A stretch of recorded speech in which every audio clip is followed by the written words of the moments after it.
அது ஒரு கிராமம். காட்டை ஒட்டிய வனப்பகுதி. பிராணிகளிடம் பிரியமுள்ள ஒருவன் வாழ்ந்து வந்தான். ஒருநாள் காட்டிற்கு வேட்டைக்குப் போனான். அழகிய புள்ளிமான் ஒன்றை பிடித்து வந்தான். மானின் அழகில் மயங்கிய அவன் மாமிசத்திற்காக கொல்லவில்லை. வீட்டில் வளர்த்து வந்தான். ஒருநாள் மான் மாயமாய் மறைந்துவிட்டது. அது ஓடவில்லை. காணாமல் போய்விட்டது.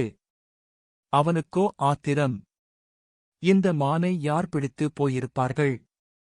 அவன் எங்கே இருந்தாலும் தேடி கண்டுபிடித்து பழி வாங்க வேண்டும் என்ற எண்ணம் கோபமாக உருவெடுத்தது.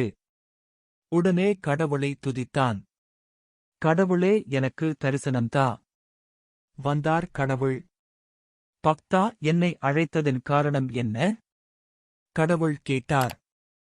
அறிவாளி பக்தன் என்ன கேட்கணும்? நான் ஆசையாய் வளர்த்து மானை யாரோ அபகரித்து சென்று விட்டார்கள். அந்த மான் எனக்கு வேண்டும் என்று தானே கேட்டிருக்க வேண்டும். ஆனால் கேட்கவில்லை. கோபம் கண்ணை மறைத்தது.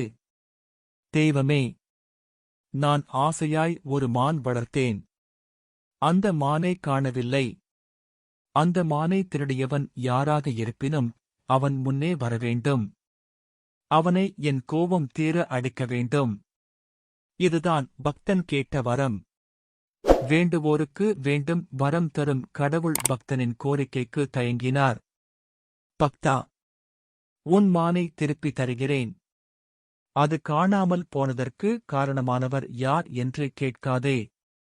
இல்லை, என் மனம் எவ்வளவு கலங்கி இருக்கிறது என்பது எனக்குத்தான் தெரியும். அதனால் அவனை பழிவாங்காமல் விடமாட்டேன் என்று பிடிவாதமாக கேட்டான். சரி, நீ கேட்கும் வரத்தை தருகிறேன்.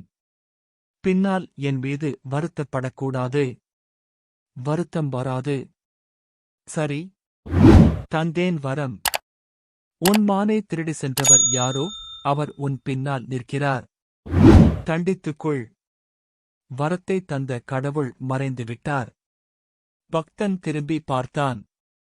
நின்றது சிங்கம். பழிவாங்கும் கோபம் மறைந்தது. பயம் பிடித்துக் கொண்டது.